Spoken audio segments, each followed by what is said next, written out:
بسم اللہ الرحمن الرحیم۔ مقاتل کی کتب میں ہیں کہ کچھ جگہ سر سید الشہداء کے لیے بہت تکلیف دہ تھا۔ ایک پھولی کا تندور میں امام حسین علیہ السلام کا سر مبارک رکھنا، اس ملعون کی زوجہ کیونکہ مومنہ تھی، اس کے خوف سے کہ سر اقدس کو تندور میں چھپا دیا تھا۔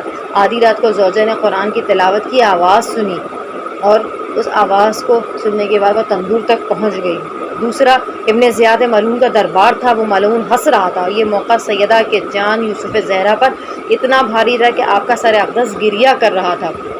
روایت میں ہے کہ جب آل رسول کو ابن زیاد ملعون کے دربار میں لایا گیا، پھر سر امام حسین علیہ السلام کو ایک تشت میں لا کر رکھا گیا۔ سب نے دیکھا کہ ابن زیاد کا بیٹا طاہر اونچی اونچی آواز میں رونا شروع کر دیا۔